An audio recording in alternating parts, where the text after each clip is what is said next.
YTN 라디오 김우성의 생생경제. 애청자 여러분 안녕하십니까. 김우성 PD입니다. 연일 언론 보도를 메우고 있는 최순실 의혹. 증시나 경제에 여파가 있다 없다 분분했는데요. 결국 코스피는 한번 주저앉았습니다. 걱정되는 것은 사건의 실상뿐 아니라 국민 대부분이 잃어버리고 있는 신뢰 그 자체라는 생각도 듭니다. 노사 그리고 정부에 잃어버린 신뢰가 안전을 위협하는 상황이기도 합니다. 성과 연봉제를 두고 한 달째 철도노조 파업이 이어지고 있는데 대체 인력의 무리수까지 이어지면서 우려를 낳고 있습니다. 전문가와 함께 첫 번째 생생 인터뷰에서 짚어보겠습니다. 미르, K스포츠 두 재단의 모금에 돈을 준 기업, 피해자일까요? 공범일까요? 주장이 팽팽한 가운데 검찰 특별수사본부는 연일 해당 기업 임원을 참고인 자격으로 불러 조사하고 있습니다. 두 번째 생생 인터뷰에서 법조 전문가와 함께 이 문제 살펴봅니다.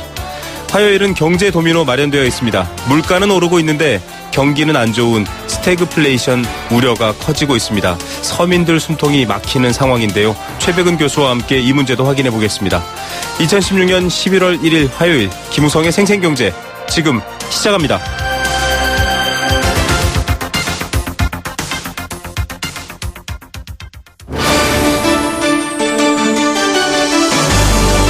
YTN 라디오 김우성의 생생경제.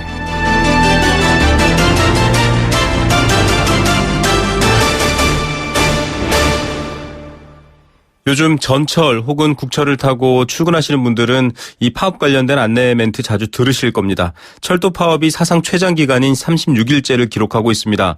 이 노조 파업으로 전동차 기관사, 전철 차장, 통제관 등을 대신해서 하루 평균 460여 명의 대체 인력이 투입되고 있지만 피로도가 많이 누적되고 있고요. 결국 안전까지 위협하는 것 아닌가 이런 걱정이 이루어지고 있습니다. 지난 9월 27일부터 성과연봉제 도입을 놓고 시작된 이 파업. 운행률도 낮아지고 사고와 고장도 잦아지고 있습니다. 시민의 안전과 직결되는 만큼 시급한 대책과 빠른 해결이 더 급해지는 상황입니다. 타협점을 찾지 못하고 있고 이 평행선을 긋고 있는 철도 파업. 대안은 무엇이고 또 중요한 부분은 어떤 것들인지 한번 확인해 보겠습니다. 사회공공연구원 박흥수 철도정책개관연구위원 전화로 연결하겠습니다. 안녕하십니까? 예, 안녕하십니까. 예, 직접 또 이용하시는 시민들이 체감하고 계시겠지만 36일째 철도노조 파업입니다. 현재 운행률이나 상황 어떻습니까? 지금 날마다 조금씩 변동은 있는데요. KTX는 100% 운행되고 있고요. 새마을 무궁화호는 50에서 60%대, 그리고 수도권 전철은 80%대 전후를 하고 있고요. 화물은 40%대까지 떨어지고 있는 상황입니다. 네. 일단은 여론에 많은 영향을 주는 부분들은 꽤 대체 인력 같은 것으로 대비를 하고 있는 상황인데 이 40.7%에 불과한 화물열차 운행, 결국은 건설공사나 설비 이런 산업 부분에 피해를 줄 것 같다고 하는데 어떻습니까? 지금 당장 건설업계 같은 경우는 350억 정도 손실이 발생하고 있다고 하고요. 네. 또 시멘트 재고가 이제 바닥나고 있어서 이 상황이 지속된다면 더 큰 피해가 일어날 것으로 보여지고 있습니다. 예. 이렇게 지금 많은 걱정들을 자아내고 있지만 좀 원인을 살펴볼 필요가 있을 것 같기도 한데요. 잠시 후에 그 얘기도 해드리겠습니다. 일단은 지금은 대체 인력이 투입돼서 KTX를 비롯해서 여객, 그러니까 승객들이 타시는 부분들은 좀 이루어지고 있는데 보통 파업을 하게 되면 그 업무 분야가 멈춰야 되지 않나요? 이런 부분들은 대체 인력이 투입되고 또 어떻게 투입되고 있는지도 궁금합니다. 예, 일단 철도는 이제 필수 공익 사업 자원으로 지정해서 노조원이라도 필수 유지 업무에 해당되는 분들은 일을 해야 됩니다. 네. 그래서 그것에 지정되지 않은 분들이 파업을 하고 있고요. 네. 또 철도공사는 이런 과정에서도 운행률을 높이기 위해서 필수 유지 업무 요원 외에도 비조합원, 또 철도 관련 대학생, 국방부로부터 지원받는 군 병력을 투입하고 있는데요. 네. 특히 군인들은 철도 파업 기간 총 16,000명 정도가 전동차 기관사, 차장, 통제관 등의 대체 인력으로 투입되고 있는 실정입니다. 예, 이 대체 인력에 군인이 이렇게 많이 투입되는 게 과연 이게 정말 사회적으로 위급한 상황인가 이런 걱정을 하시는 분들도 있더라고요. 이 통상적으로 이렇게 군인을 많이 투입해서 운행할 수 있는 건가요? 어떻게 봐야 됩니까? 네, 기본적으로 이게 국토부는 재난 및 안전관리기본법에 따라서 국방부의 대체 인력 투입을 요청한 거고요. 또 이제 국방부 이걸 받아들인 건데요. 이런 일은 철도 파업 때문에 자동으로 이루어졌던 일인데요. 그런데 이제 따져볼 게 파업 같은 노동쟁의는 헌법상 보장된 권리거든요. 네. 근데 이것을 어떤 지진이나 폭설 같은 재난으로 규정하는 것이 민주주의 가치를 인정하는 것인지 또 네. 이 유엔 기구인 ILO에서 규정한 국제규범을 제대로 준수하지 않는 것으로 보여지는데요. 여기에 대해서도 이 사회적 논의가 한번 필요하다고 봅니다. 예, 이 뭐 프랑스의 똘레랑스 이런 것들 많이 보셨을 겁니다. 파업의 이유를 국민들이 아는 게 더 중요하다라는 생각이 드는데 예. 일단은 기간제 직원도 추가 채용하고 있고요. 대체 인력 예. 말씀하신 것처럼 투입되고 있습니다. 그럼에도 불구하고 자잘한 안전사고들도 발생하고 있고요. 고장 같은 얘기도 계속 일어나고 있다고 합니다. 파업과는 무관하다라고 코레일 측은 지금 주장하고 있는데 이 대체 인력들도 좀 상당히 피로가 누적되고 있다. 지금 이게 오늘 뉴스의 핵심이거든요. 예. 어떻게 보십니까? 좀 문제가 계속 커질 수 있지 않을까요? 예, 코레일 측이 이 사고가 파업과 무관하다라고 한다면 그게 더 큰 문제죠. 왜냐하면 이제 파업과 무관하다면 현재 발생하는 각종 사고나 장애들이 네. 정상적인 시스템 아래서 일어난다는 것인데 이 사고가 빈번하게 일어나는 게 제대로 된 건지 반문하지 않을 수 없고요. 네. 또 실제로 사고나 장애 관련 인력을 보면 대체 인력의 실수로 나타나고 있거든요, 현재. 네. 그래서 제가 강조하고 싶은 건 그 열차 운행은 현장에서의 상시적 경험도와 숙련도가 중요하다는 사실인데요. 네. 대체 인력은 임시 방편이고요. 이런 그 땜실식 대처는 사고 가능성을 늘 안고 있다는 걸 명심해야 되거든요. 네네. 그래서 사실 뭐 철도에 대한 상식이 있는 코레일 관계자라면 대체 인력이 또 무슨 사고를 내지 않을까 이렇게 노심초사하지 않을까 이런 생각이 듭니다. 예. 자, 이런 부분에 대해서 잠시 이 파업 초기에는 관심을 가졌다가 지금 좀 뜸해지고 있는데 안전에 관련된 문제 지금 말씀해 주신 여러 가지 뭐 사고라든지 운행상 미숙 여러 가지가 포함되겠지만 안전에 대한 문제의 가장 큰 걱정거리가 정비 부문 같은 것들도 마찬가지거든요. 지금 운행이야 어쨌든 대체 인력들이 눈에 띄게 투입돼 있지만 정비 부문은 좀 걱정되는 바가 큰데요. 그렇습니다. 뭐 정비도 그 제대로 이루어지지 않는 부분이 있습니다. 특히 이제 정비 같은 경우는 눈에 드러나지 않는 부분이거든요. 네. 그래서 얼마 전에도 그 대체 인력이 신형 새마을호의 그 차축에 엉뚱한 휘발성 기름을 부어서 이 차량 운행을 못하게 된 사례도 있고요. 네. 또 그리고 뭐 철도공사에서는 고속 차량 중단비를 위한 기술 협약으로 정비 업무를 정상화한다고 발표는 했습니다. 근데 네. 그 수천 명의 생명이 달린 정비 분야는 운영기관이 책임지고 주도해야 되거든요. 이런 네. 식으로 어떤 기술 협약이나 외주화 이런 것들이 촉진되면 결국 사고 책임만 상대에게 전가시키는, 그러니까 피해는 있으나 아무도 책임지지 않는 시스템이 만들어지는 건데요. 특히 이번 그 파업 관련해서는 정비 인력에 대한 어떤 집중적인 이 대책이 필요하다고 봅니다. 예. 결국 국민이 피해보는 상황까지 가지 않도록 코레일 측도 노사 협상 부분도 잘 이루어져야 되겠다라는 생각이 듭니다. 자, 쟁점 부분 앞서 저희가 예고해 드렸지만 이 파업 자체의 불편함보다 파업이 왜 일어나는지에 대한 이유도 좀 확인해 봐야 되는데 성과연봉제 도입 관련해서 지금 팽팽하게 맞서 있거든요. 협상 과정은 어떻게 진행되고 있습니까? 지금 뭐 전혀 대화나 협상이 이루어지지 않고 있는 실정입니다. 네. 그냥 계속 처음에 이 파업이 시작될 때와 같은 답보 상태라는 말씀이시네요.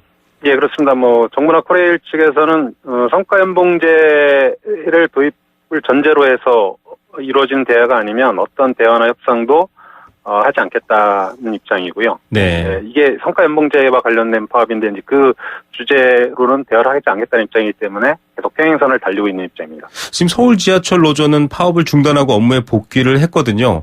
철도 노조 같은 경우는 방금 설명하신 것처럼 전혀 접점을 찾지 못하고 있다 이렇게 봐도 되는 건가요?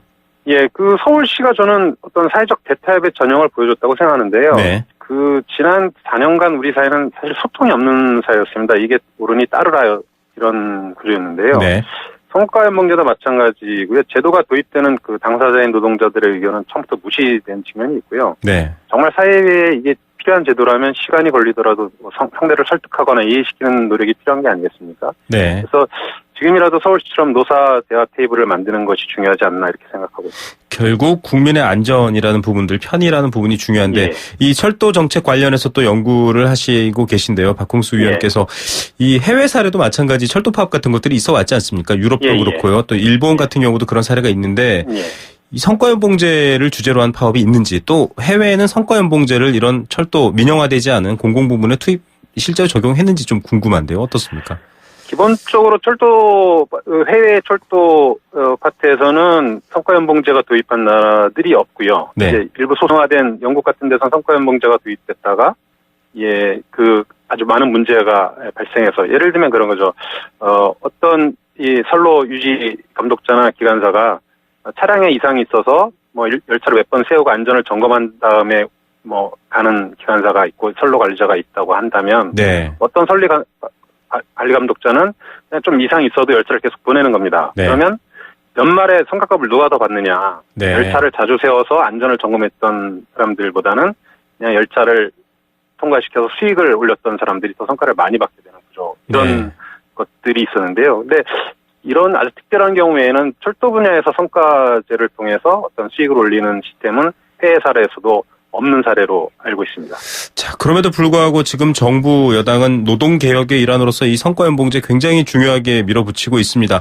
물론 방만하거나 혹은 생산성이 떨어지는 부분에 대한 지적은 필요하겠지만 이 공공 부문은 좀 민감하기도 하거든요. 이 성과연봉제의 갈등에 대해서 어떻게 좀 해법, 접점을 찾아야 할까요?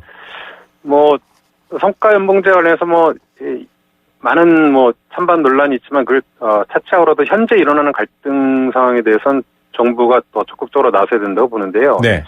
최근 몇 년 동안 한국의 어떤 인권 감수성이나 민주주의 척도 같은 것이 계속 떨어져 왔습니다. 이런 중에서도 노동 감수성 같은 게 있다면 아마 치사치가 아닐까 생각되는데요. 네. 중요한 것은 노동조합을 상생의 파트너로 인정하고 대화를 시작하는 자세가 필요하다고 보고요. 네네. 이런 파업 사태가 장기간 지속되는 건 바람직하지 않거든요. 그래서 네. 정부나 철도공사가 열쇠를 돌려야 할 시기가 아닌가 생각합니다. 예. 지금 국민적 여론이 성과연봉제에서 굉장히 찬성하고 있다 이런 것도 아니고요. 그렇다고 모두 반대하고 있다 이런 것도 아닙니다. 예. 결국은 협상의 테이블에서 정확한 이 과오 혹은 득실을 네. 따져봐야 될 상황인데요. 당장 맞습니다. 시급한 안전대책도 중요하지 않습니까? 이런 것들을 위해서 좀 제안의 말씀 부탁드립니다. 기본적으로 철도에서 운행률보다는 안전이 굉장히 중요합니다. 운행률보다는 안전이 중요하다. 네. 예, 철도 사고가 나면 굉장히 큰 참사나 이 문제가 발생할 수 있기 때문에 네. 그래서 댐 실식 대체 인력 처방보다는 운행률을 좀 낮추더라도 이 원래 정규직 직원들이 할 수 있는 그 안전과 열차 운행과 정비 시스템을 확보하는 게 굉장히 중요하다고 보여집니다. 네. 무리하게 대체 인력으로 편의를 만들려다가 더 큰 사고가 생기지 예. 않도록 좀 주의해야 된다 이런 말씀이신 것 같습니다. 오늘 말씀 감사드립니다. 예, 고맙습니다. 네. 사회공공연구원 박흥수 철도정책 개관 연구위원이었습니다. YTN 라디오 김우성의 생생경제. 네. 함께 느끼는 우리 경제 공감사전입니다. 이 경제 공감사전은 경제와 관련된 사전을 애청자 여러분들과 또 함께 만들어가는 그런 코너인데요. 의견 보내주시면 알칼리 생수 A수 한 박스 드리고요. 여행 스케치에 나무야 공연 티켓 드리고 있습니다.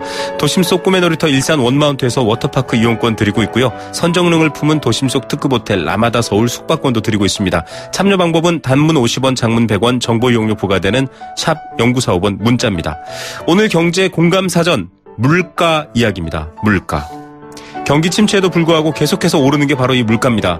배춧값 폭등 등의 여파로 밥상 물가가 오르고 있고요. 소비자 물가 상승률도 8개월 만에 최고치를 기록했다고 합니다. 맥주, 콜라, 환타 같은 기호식품까지 인상된다고 하는데 주머니 가벼운 서민들의 한 끼 밥, 또 서민들을 위로할 수 있는 그런 것들을 높이는 것 과연 곱게 볼까요? 영업이익률을 다시 정상화하고 높이겠다라는 게 바로 기업들의 얘기이긴 한데 이 물가라는 게 원래 재화의 개별 가격을 종합 평균한 것입니다. 화폐 가치, 다시 말해서 상품을 살 수 있는 힘, 구매력을 나타내는 척도인데요. 지금처럼 가계 수입은 그대로고 지갑은 얼어붙었는데 화폐 가치가 계속 떨어지고 물건 값은 오르게 되면 서민들의 생활 어려워지겠죠. 상품의 평균 가격을 뜻하는 물가. 여러분은 이 물가 어떻게 한번 정의해 보시겠습니까? 혹은 물가에 대한 여러분들의 허심탄회한 생각도 좋습니다. 저도 여러분들이 좋아하시는 이행시로 오늘은 표현해 볼까요? 물가가 올라갈수록 가슴이 답답합니다. 여러분들의 생각도 보내주시기 바랍니다.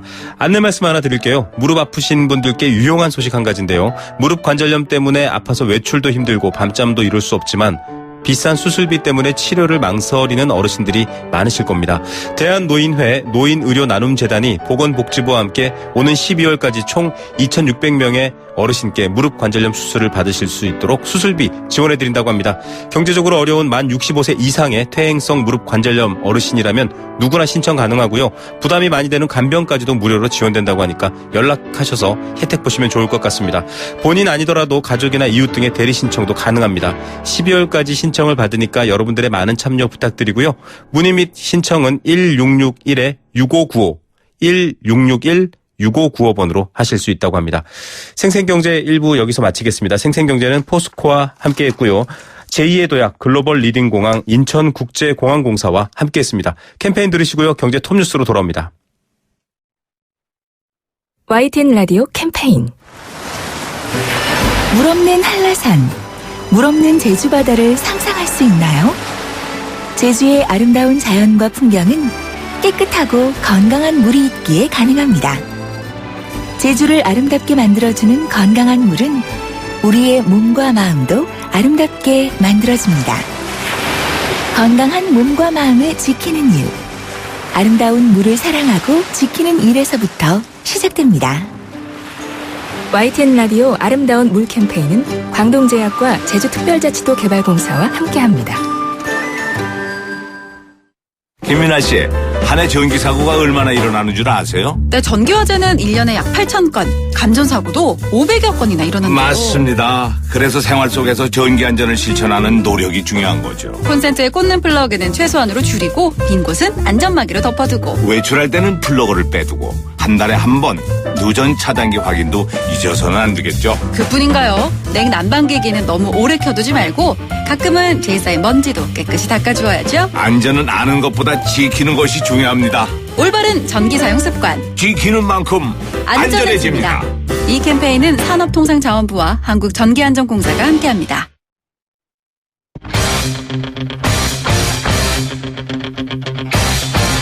지금 가장 뜨거운 경제 소식. 경제 톱 뉴스. 이 시각 주요 경제 뉴스입니다. 수출로 먹고 사는 대한민국 경상수지 흑자 규모가 발표됐습니다. 첫 번째 소식으로 전해드리겠습니다. 앞서도 물가 이야기 해드렸지만 소비자 물가 8개월 만에 가장 큰 폭으로 오르고 있습니다. 물가 이야기 두 번째 뉴스로 준비했습니다. 대우조선해양 정말 해법 찾기가 어려운데요. 희망퇴직 신청자가 1,000명을 넘어섰습니다. 관련 소식 세 번째로 준비했습니다. 이 시각 가장 뜨거운 경제 톱뉴스 비즈니스워치 김춘동 기자 연결합니다. 안녕하십니까? 네, 안녕하세요. 네, 경상수지 흑자 규모 커진 것 뉴스로 들어와 있네요. 네, 한국은행에 따르면 지난 9월에 경상수지 흑자가 82억 6천만 달러로 집계가 됐습니다. 2013년 3월부터 55개월 연속 흑자를 내면서 이 최장 흑자 기록을 이어갔고요. 흑자 규모는 8월보다 29억 8천만 달러가 늘면서 석 달 만에 흑자폭이 좀 확대가 됐습니다. 수출은 440억 1천만 달러로 작년 9월보다 2.4%가 줄었고 수입은 332억 5천만 달러로 0.1%가 늘었습니다. 이 품목별로 좀 살펴보면 자동차와 정보통신기기 수출이 작년보다 각각 25%와 21%나 급감을 했는데요. 현대자동차의 파업과 이 삼성전자의 갤럭시 노트 7의 리콜 사태의 영향이 따른 것으로 좀 풀이가 되고 있습니다. 네, 흑자는 흑자인데 기분 좋은 흑자인지 모르겠습니다. 서비스 수지는 대규모 적자를 기록했다. 이건 어떤 내용입니까? 네, 경상수지 가운데서 이 상품 말고 서비스 수지 부분의 적자가 8월에 14억 5천만 달러에서 9월에는 25억 4천만 달러로 좀 늘었습니다. 이 9월의 서비스 수지 적자 규모는 2010년 12월 이후에 5년 9개월 만에 가장 많았고요. 이 역대 규모로 따져봐도 두 번째로 많았습니다.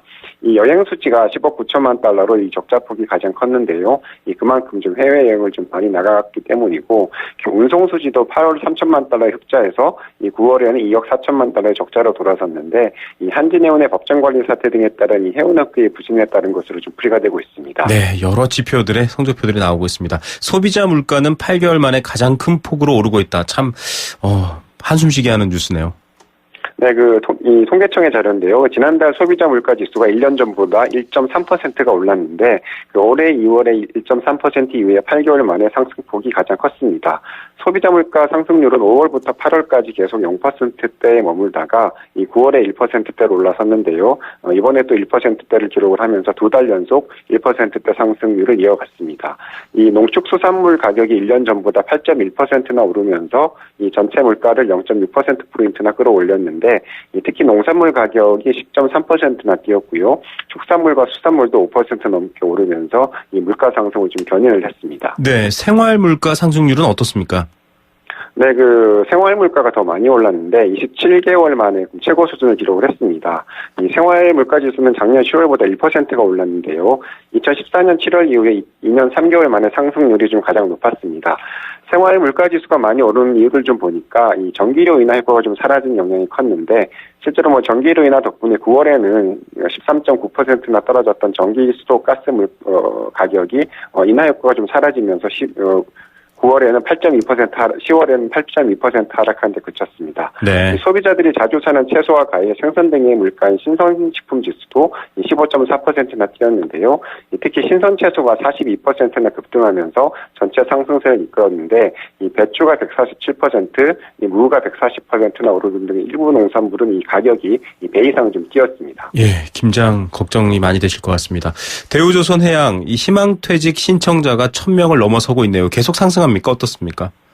네, 자금난에 처한 대우조선해양이 창사 이래 처음으로 이제 생산직을 포함을 해서 희망퇴직 신청을 받았습니다.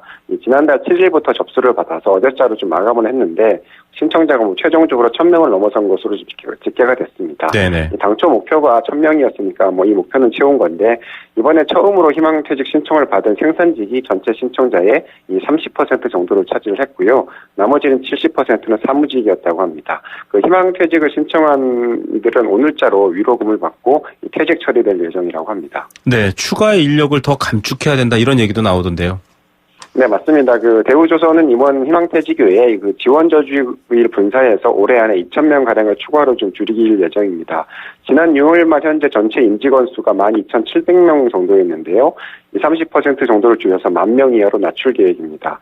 정부가 어제 발표한 조선업의 경쟁력 강화 대책에서 대우조선의 직영 인력을 2018년까지 5,500명 수준으로 줄이겠다 이런 방침을 내놨는데요. 올해 안에 희망퇴직과 분사를 통해서 3,000명 정도를 줄이고 앞으로 3년간 정년퇴직 인원 1,500명 또 특수선 사업부 분할을 통해서 약 1,000명의 인원을 추가로 좀 감축할 계획이라고 합니다. 네.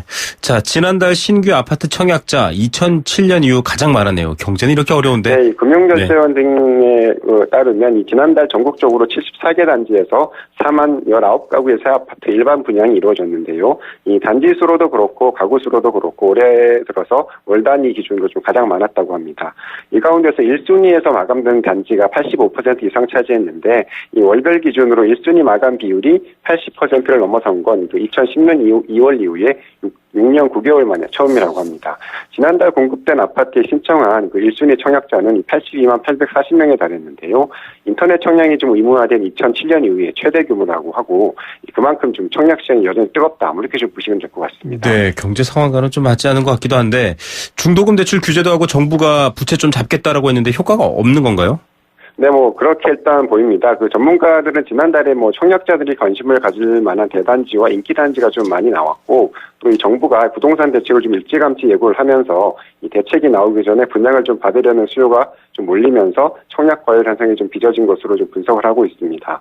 정부는 내일 추가로 좀 부동산 대책을 발표할 예정인데요. 이 분양권 전매 제한, 또 재당첨 제한, 1순위 당첨 요건 강화 등의 청약제도 개선에 좀 집중이 될 것으로 보이면서 이 규제 전에 좀 막차를 타려는 수요가 좀 많았던 것으로 보입니다. 예. 자, 고혈압이나 당뇨병이 있으면 보통 보험에 가입이 안 되지 않습니까? 그런데 가입할 수 있네요. 네, 맞습니다. 예전에는 병을 앓았으면 보험 가입 자체가 쉽지 않았는데요. 요즘에는 이 고혈압이나 당뇨병 같은 이 만성 질환이 있는 사람은 가입할 수 있는 보험 상품이 좀 다양하게 판매가 되고 있다고 합니다. 이 금감원이 파악했던 현재 32개 보험사에서 52개 유병자 보험 상품을 좀 팔고 있는 것으로 나타났는데요. 이 병이 있더라도 자신의 조건에 따라서 가입할 수 있는 보험이 좀 꽤 된다는 겁니다. 이 유병자가 가입할 수 있는 보험은 크게 세 가지인데 최근 2년 이내 입원이나 수술 이력이 없을 경우에 가입할 수 있는 간편심사보험, 또 이 고혈압 당뇨병에 특화된 보험, 또 아예 심사가 없는 무심사 보험 등이 있다고 합니다. 예, 정말 혈압약 먹으면 가입 안 돼 이거였었는데 보험료 좀 비싸지 않나요? 어떻습니까?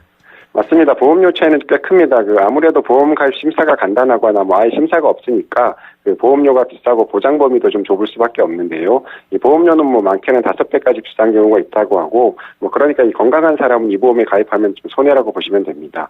이 유병자 보험은 앓고 있는 병을 사실대로 좀 알리지 않거나 사실과 다르게 알리면 가입이 거절될 수 있고, 또 가입이 되더라도 보장이 제한되거나 해지될 수 있다는 점도 유의해야 된다고 금감원은 그렇게 좀 밝혔습니다. 예, 유불리를 따져야 할 것 같습니다. 오늘 톱뉴스 어떤 걸 고르시겠습니까? 그 청약시장 시설을 꼽고 싶은데요. 뭐 강남권 재건축 아파트와 함께 이 청약시장이 최근 부동산 과열을 좀 주도를 하고 있는데 정부가 내일 또 대책을 발표하는데 이번에는 좀 냉탕이 아니고 진국 대책을 좀 내놨으면 하는 바람입니다. 예, 부채질하는 정책은 아니었으면 좋겠다라는 생각 드네요. 오늘 뉴스 감사드립니다. 네, 감사합니다. 네, 비즈니스워치 김춘동 기자였습니다.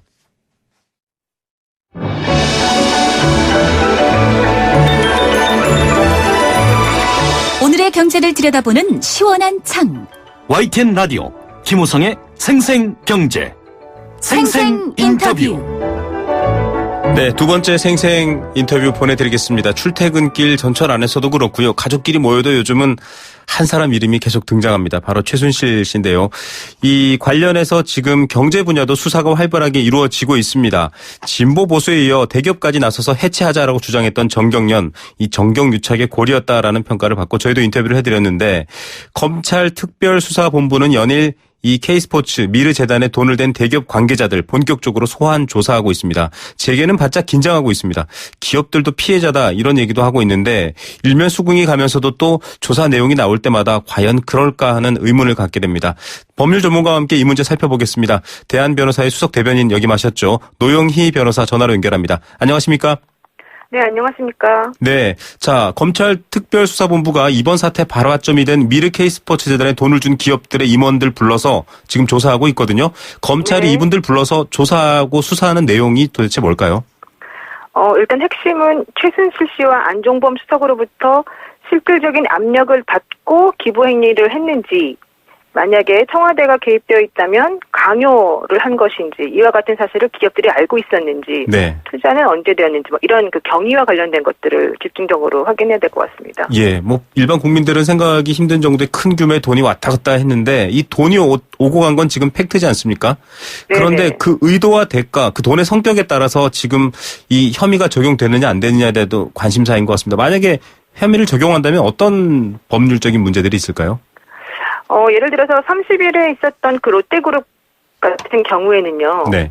그 지난 5월 말에 70억 원을 후원했다가 6월 초에 돌려받았거든요. 네. 그런데 하필이면 그 당시에 그 신동빈 회장이나 그 롯데그룹 경영진에 대한 검찰 내사가 진행되던 시기였지 않습니까? 네네. 이 시기에 청와대가 개입된 것으로 보이는 재단에 70억이라고 하는 큰 돈을 후원했다. 그러면은 그게 그냥 단순 기부로 받아들여지지 않기 때문에 네. 이런 식으로 과연 돈을 준 것이 대가를 바라고 준 것이냐 이렇게 해서 되면 이제 뇌물 공여죄 같은 것이 성립이 되는 것이고요. 네. 또 그런 경우에는 이제 회사 차원에서는 배임죄도 성립이 될 가능성이 높습니다. 네. 이 회사 돈이라는 게 개인 돈이 아니기 때문에 더 그런데 이 법조계에 대해서도 약간 의견이 다른 것 같습니다. 돈의 성격을 알고 준 것이라면 뭐 뇌물 공여죄까지 생각해 볼 수 있다라고 하고 있지만 지금 기업들의 주장은 최순실 씨가 배운 거 전혀 몰랐다. 우리도 지금 피해자다. 돈을 뺏겼다. 이런 입장이거든요.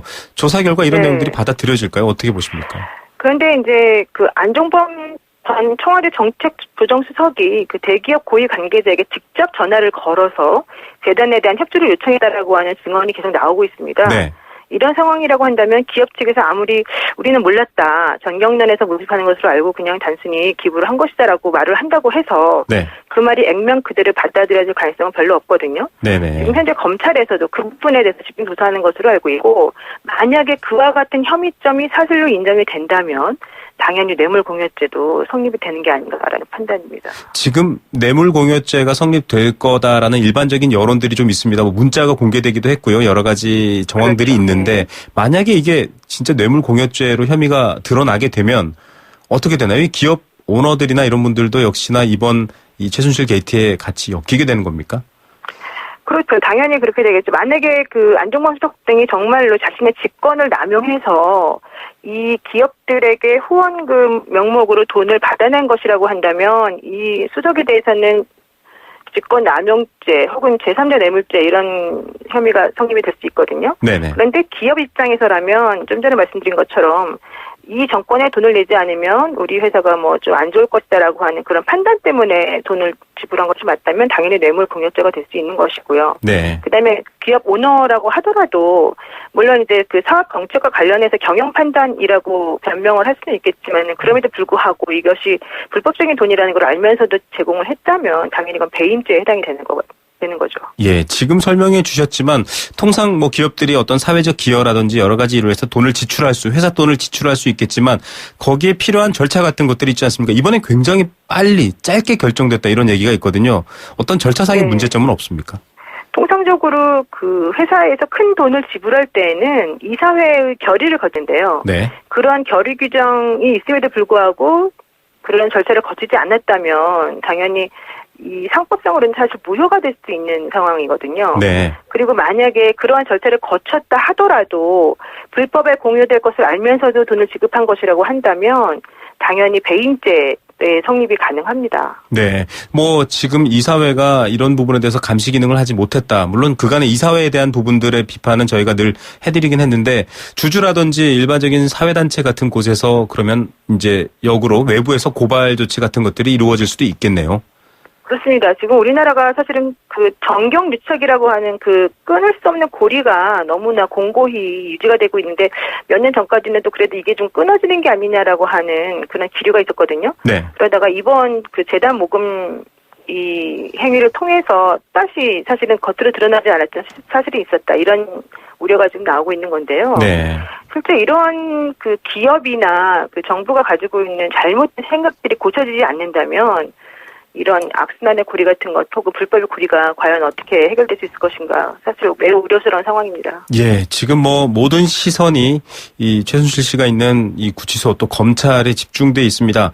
이 최순실 게이트 보면서 국민들은 법 위의 권력이다 이렇게 한탄하고 계신 모습들도 여론이 많이 전해지고 있는데 경제적 부분이긴 합니다만 이번 기업과 관련된 이 수사 방향 또 결과 어떤 방식으로 가야 납득이 되고 합리적일까요? 사실 이런 식이라면 어쩔 수 없이 모든 것을 사실대로 밝히고 그동안에 있었던 잘못된 관행이나 불법의 고리를 끊어내는 것이 가장 필요할 것 같고요. 네. 물론 생사를 도려내는 아픔은 있겠습니다만은 기업들도 자성하는 계기로 삼아서 우리나라 경제가 투명하게 발전할 수 있는 상황이 됐으면 좋겠습니다. 예. 정확히 진실 앞에서 서로 공개하는 것 그리고 책임질 것과 나눠야 될 것들을 확인하는 것 이게 바로 출발점이지 않냐라는 지적이셨습니다. 오늘 말씀 감사드립니다. 네, 고맙습니다. 네, 법무법인 천일의 노형희 변호사였습니다.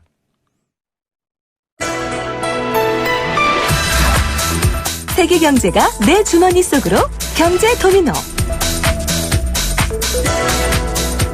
네, 화요일 경제 도미노 시간입니다. 이 경제 도미노 들으시면서 속 시원하다 하시는 분들 많을 텐데 기다리시는 분들도 있을 것 같습니다. 올 초만 하더라도 저유가라든지 여러 가지 세계적인 침체 현상에 대한 걱정들이 많았는데요. 지금 유가 때문에 저희가 어제 인터뷰를 해드리기도 했지만 가스비도 인상하겠다. 그러면서 여러 가지 여파로 생필품 인상도 예고가 되고 있습니다. 물가가 동반 상승하는 건 유가의 흐름에 따라서 이해할 수 있는 부분이긴 하겠지만 현재 경제가 계속 아래로 가고 있는 상황입니다. 소비자들도 지갑을 열지 않고 있는데 이렇게 되면은 더 얼어붙고 어려워질 수밖에 없다. 이른바 스태그플레이션이 오지 않을까 이런 얘기를 하고 있고요. 미국에서도 지금 이 스태그플레이션 가능성을 걱정하고 있습니다. 우리도 마찬가지 상황입니다. 이와 관련해서 건국대 경제학과 최백은 교수 연결해서 얘기 나눠보겠습니다. 교수님 안녕하십니까? 네, 안녕하세요. 예, 뭐 많이 얘기도 듣고 했지만 이 경기 침체와 물가 인상이 섞여 있다 이런 얘기인데요. 스태그플레이션 좀 설명 부탁드립니다. 예, 스태그플레이션은 이제 우리가 이제 경기 침체하고 이제 인플레이션의 합성어입니다. 네. 근데 경기 침체라는 말은 이제 우리가 일반 사람들이 생각하는 거하고 이제 우리 경제학자들이 경제학 책에서 이제 표현할 때는 2분기 연속 이제 마이너스 성장률을 기록할 때를 이제 경기 침체라고 정의를 하고 있고요. 네. 인플레이션 같은 경우도 이제 물가 목표치를 각 중앙은행들이 이렇게 설정하고 있기 때문에 대개 지금 우리나라나 선진 국가들은 이제 2%를 이제 넘어서 이제 지속적으로 상승할 경우 이제 인플레이션 우려를 이제 얘기를 하고 있는데요. 네네. 이런 기준으로는 이제 그러니까는 뭐 당분간 이제 그러니까 스태그플레이션 가능성이 이렇게 쉽지는 않다고 보고 있고요.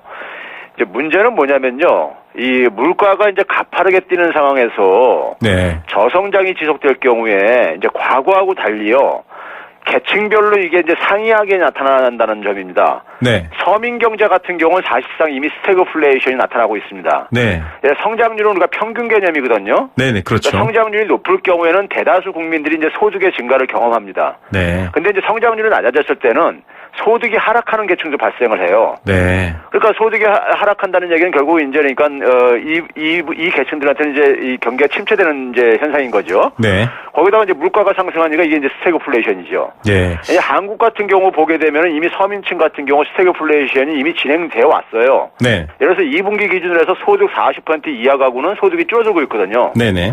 거기다 이제 우리가 물가 상승률은 그러니까 우리가 지난해만 하더라도 0.7%가 올랐으니까요. 네. 거기다가 서민들 지출에서 비중이 높은 이제 농축수산물이라든가 신선식품 지수, 집세 이런 것들은 뭐 10%에서 21% 혹은 2% 이상 이렇게 상승을 했으니까는 서민들 같은 경우는 이제 사실상 스태그플레이션이라고 볼 수 있는 거죠. 예. 지금 지적해 주신 것처럼 이 계층 혹은 이 소득 구간별로 좀 나눠서 봐야 될 필요가 있다 이런 말씀을 해 주셨는데 식료품 뭐 여러 가지 공공요금, 가스비, 지금 맥주, 콜라 뭐 이런 얘기도 나오고 있는데 이런 것들이 지금 특히 배추, 무는 말할 것도 없고요. 굉장히 오르고 있는 상황입니다. 이런 상황이라고 하면은 지금 서민 입장에서는 앞서 말씀하셨지만 이미 스태그플레이션이 시작됐다라고 했지만은 버는 돈은 없고 나가야 될 돈은 더 많아지고 이런 상황이다 이렇게 보면 될까요? 그렇죠. 서민들 같은 경우는 일단 화폐 소득이요. 명목 소득조차 줄어들고 있다는 얘기입니다. 그러니까요. 제 얘기는요. 네. 심각한 것은요. 그런데 네. 우리가 예를 들어서 만약에 그 하위 40%가 만약에 지난해 만약에 150만 원을 벌었다면 한 달에 네. 그게 예를 들어서 한 130만 원 정도 이렇게 줄어들었다는 얘기입니다. 지금 그러니까요. 네. 그러니까 이건 심각한 거죠. 늘어도 시원찮은 말이에요. 거기다 이제 물가까지 오르니까는 실질 소득을 볼 땐 더 줄어든 거죠. 네. 그러니까 서민층들 같은 경우는 이미 스태그플레이션이 진행되고 있었다는 얘기입니다. 근데 우리가 이제 일반적으로 경제학자들이 관가하는 것이 전체 성장률하고 그다음에 이제 전체 이제 소비자 물가 상승률을 얘기를 하다 보니까는 네. 이게 이제 그러니까 계층별로 이제 차별적으로 나타나는 이제 영향 미치는 부분을 이제 이 관과하고 있다는 얘기죠. 네. 뭐 국민소득 몇만 달러 시대 이런 얘기할 때 사실 그건 전체적인 총량 평균치를 얘기하는 거고요. 지금 개별적으로 나눠봤을 때 더 위험한 또 혹은 여러 가지 한계 상황에 있는 가구들의 문제 좀 지적해 주셨는데 지금 유가 문제를 계속 예의주시하는 이유가 여러 가지 기본적인 물가의 바탕을 올릴 수 있는 그런 위험이 있다라고 하거든요. 오르락내리락 반복하고 있긴 합니다. 그런데 지금 뭐 가스비 같은 경우도 여러 가지 유가의 영향을 받는다 이런 지금 얘기를 하고 있는데요. 정부는 어떻게 보십니까? 배럴당 60달러까지 상승할 경우에는 전반적인 스태그플레이션이 올 수도 있다 이런 전망도 있던데요.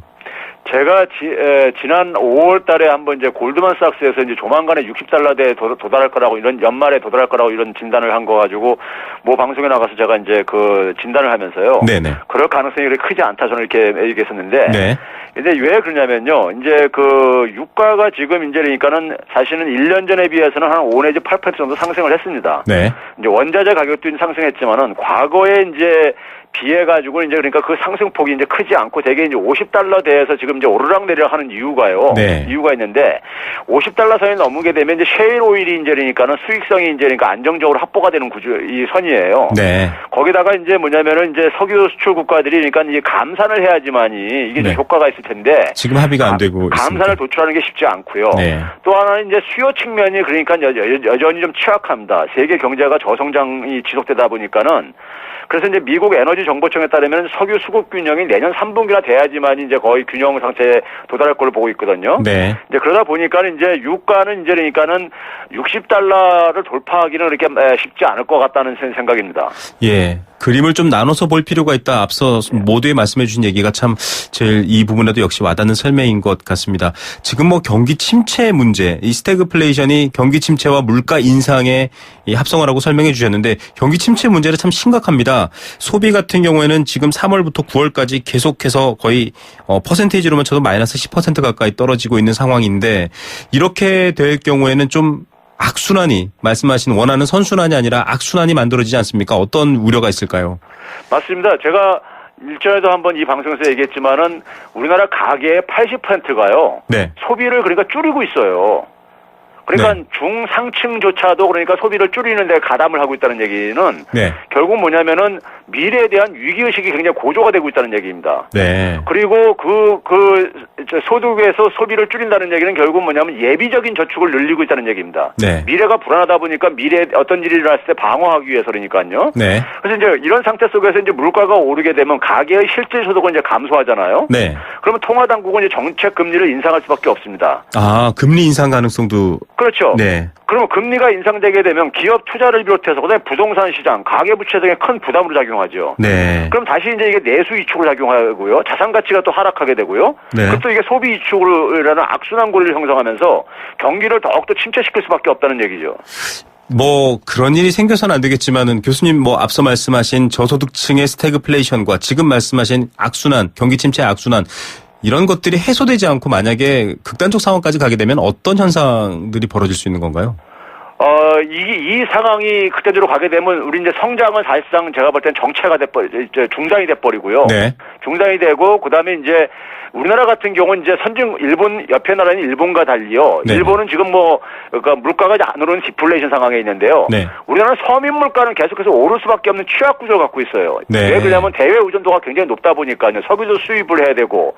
그다음에 이제 우리가 많은 이제 시장을 개방하다 보니까는 많은 그러니까 식료품 같은 경우도 수입에 의존하고 그러다 보니까요. 네. 그래서 우리나라는 서민들이 그러니까 굉장히 그러니까는 이 변동성으로서 굉장히 취약할 수밖에 없습니다. 네. 그래서 소득은 정체 내지는 후퇴하는 상황 속에서 오히려 그러니까 물가가 증가하면서 서민들의 생활은 굉장히 최악으로 치달을 수 있죠. 지금 뭐 부채 같은 것들도 사실상 막아놓지 않습니까? 저축은행까지도 막아놓고 있는데요, 대책으로.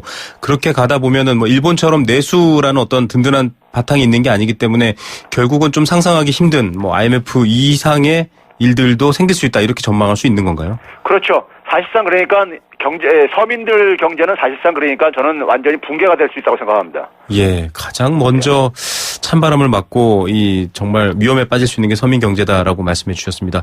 이 금리 인상 속도 빨라질 가능성도 있다고 했는데 뭐 이제 벌써 11월이고요. 12월이니까 이제 미국 금리 같은 경우에는 오른다라는 전망이 팽배할 거고 국내 금리는 사실상 지금 은행들이 시중 금리는 올리고 있거든요. 예. 이 기준 금리는 그대로 두었지만 이것 역시 영향을 받아서 올라갈 가능성이 있습니까? 어떻게 보시죠? 지금 있잖아요. 우리가 시장의 금리는요. 네. 이거는 그러니까 그 글로벌 채권 시장에서 결정되어지는 거예요. 네. 그러니까 우리나라 정부에 그러니까는 정부가 발행한 채권의 그러니까 수익률이 시장 금리를 이제 장기 시장 금리를 이제 대표하는데 네. 이게 그러니까 미국 국채 투자자들이 글로벌 투자자들이 그러니까는 미국 국채에다 투자할 것인가 한국 정부가 발행한 채권 투자할 것인가 할 때 그 수익률 차이 가지고 한단 말이에요. 네. 그러니까 결국 미국의 지금 국채가 지금 이자율이 올라가는 상황 속에서 네. 돈이 그러니까 그쪽으로 빠지게 되면은 한국의 국채 가격이 떨어질 수밖에 없고 한국의 국채 수익률이 올라갈 수밖에 없어요. 네. 그러면은 한국의 그러니까 시장 금리가 올라가는 상황 속에서 정책 금리만 그러니까 안 올리게 되면요. 네. 정책 금리가 그러니까 통화 정책이 효과를 발휘 못하는 거예요. 네. 정책 금리는 기본적으로 시장 금리를 올리거나 내리기 위해서 올리고 내리고 하는 거거든요. 네. 그러다 보니까 결국은 장기 금리가 미국의 장기 금리가 올라가게 되면 우리나라 장기 금리도 올라가고 우리나라 정책 금리도 올릴 수밖에 없는 상황이 온다는 얘기입니다. 예, 정책 금리라는 게 시장과 따로 분리되어 있지 않다. 뭐 이를테면 선행 그렇죠. 구조일 수도 있다 이렇게 보시는 예. 건데요. 자, 지금 뭐 주요 국가들은 좀 기대 인플레이션이나 물가 상승 같은 추세가 있어서 경기가 호전되는 것 아닌가. 저는 근데 이런 뉴스를 받을 때마다 저희가 물론 뭐 일반 청취자분들이나 저나 약간 그런 부분에 전문 지식은 없지만 이게 과연 무슨 말인가라는 얘기도 있습니다. 호전네 혹은 이 경기 침체가 좀 개선될 기미가 곳곳에서 좀 있다 이런 전망도 있던데 이런 부분은 어떻게 보십니까? 먼저 이제 이 기대 인플레이션이라는 용어가요. 네네. 이제 가게나 기업 등이 이제 예상하는 미래의 물가 상승률입니다. 네. 앞으로 이제 물가가 어느 정도 오를 거 아니냐 이렇게 물어봐가지고 이제 조사하는 거거든요. 네. 근데 이제 예를 들어서 미국 같은 경우 보게 되면 기대 인플레이션이 지난 7월 달에 한 1.4% 정도였었어요. 네. 근데 이게 이제 7월 이후에 상승 추세로 전환돼가지고 최근에 1.8%를 돌파했습니다. 네. 근데 여전히 뭐냐면은 2013년부터 2015년 말까지 한 3 내지 한 2% 수준에 있었습니다. 네. 그러니까 아직까지는 그러니까 그 수준까지는 그러니까 이 돌파하지 못했다는 점에서 도달하지 못했다는 점에서 본격적인 이제 이게 물가가 상승 추세로 전환됐다고 말하기는 좀 이른 점이 있고요. 네. 단지 이제 최근에 물가 상승세 전환은 유가라든가 주택 가격 이런 자산 가격 상승에서 비롯된 측면이 있거든요. 네. 그래서 여기서 이제 그러니까 이게 물가가 계속 오를 경우에는 이게 이제 그러니까는 이 자산 가격에도 그러니까 향후에 이제 부정적으로 영향을 미칠 수 있다는 얘기고요. 금리 인상을 통해 가지고요. 네. 그다음에 이제 수요가 기본적으로 이제 견인하는 물가 상승이 아니기 때문에 금리가 인상될 경우에는 이제 이 자산 시장이라든가 이런 데 이제 부정적으로 영향을 미쳐가지고 결국은 경기 재침체로 그러니까 올 가능성도 이제 배제할 수 없습니다. 네, 굉장히 걱정될 부분들이 많습니다. 끝으로 이 스태그플레이션 우려했지만 지금 돈은 또 부동산으로 몰리고 있습니다. 이건 좀 자산을 나눠서 봐야 될 부분일까요? 어떻게 보십니까? 예, 지금 이제 그러니까 그 금리가 워낙 낮다 보니까요. 그다음에 이제 부동산 시장으로 돈을 몰리는 건요. 저는 이제 이 부동산 시장이 기형적 과열 현상이다 이런 표현을 쓰고 그러는데요. 네. 이게 이제 그러니까는 원래는 과열될 수 없는 부동산 시장인데 정부가 인위적으로 부양을 하고 거기에 이제 투기꾼들이 가세하고 거기에 이제 일부 이제 주택난을 걷는 이제 주거난을 겪는 사람들이 이제 그러니까 실수요자들이 이제 가세하면서 강남 재건축이라든가 일부 부동산 시장만 이게 급등을 하고 있는 거잖아요. 네네. 그러다 보니까는 이게 그러니까는 조금만 그러니까 외부 충격이 있으면 금세 이제 그러니까 이게 다시 주저앉을 수 있는 이런 부분들입니다. 상당히 위험한 쪽으로 돈이 몰려 있고 실질적으로 돈은 돌지 않고 이런 상황이네요. 그렇죠. 그랬을 때 선량하게 그러니까 주거난 때문에 할 수 없이 압박받아서 구입하신 분들은 굉장히 피해를 볼 수 있다는 얘기죠. 사후적으로요. 네. 인위적으로 부양한 것은 언젠가는 조정될 수밖에 없습니다. 네. 참 돈의 흐름이 원래 가야 할 계획과 방향대로 안 가는 것 같습니다. 서민 물가에 대한 부분도 지적하셨던 것처럼 굉장히 높은 부분이고요. 오늘 말씀 여기까지 듣겠습니다. 감사합니다. 네, 감사합니다. 네, 건국대 경제학과 최백은 교수였습니다. 네, 생생경제 포스코와 함께했고요. 생생경제 오늘부터 제가 안내해드려야 될 말이 있는데 잠시 여러분께 전해드리는 걸 지금 준비를 못했습니다. 생생경제 제2의 도약 글로벌 리딩공항 인천국제공항공사와 함께했습니다. 이렇게 프로그램을 또 도와주시는 분들을 소개해드려야 됩니다. 오늘 순서는 여기까지입니다. 사연 많은 분들이 보내주셨습니다. 지금도 물가 얘기했는데요. 정말 걱정 많으시죠? 물가 아주 정말 격하게 표현하신 분들도 많습니다. 0967님께 생수 한 박스 드리겠습니다. 이행시 주셨네요.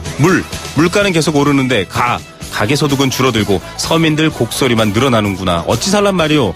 예, 이 말 좀 들어주셨으면 좋겠습니다. 한국은행 담당자 분들도 좀 들어주시고요. 9886님께 원마운트 티켓 드립니다. 역시 이행시입니다. 물은 무려 사는 산이로다.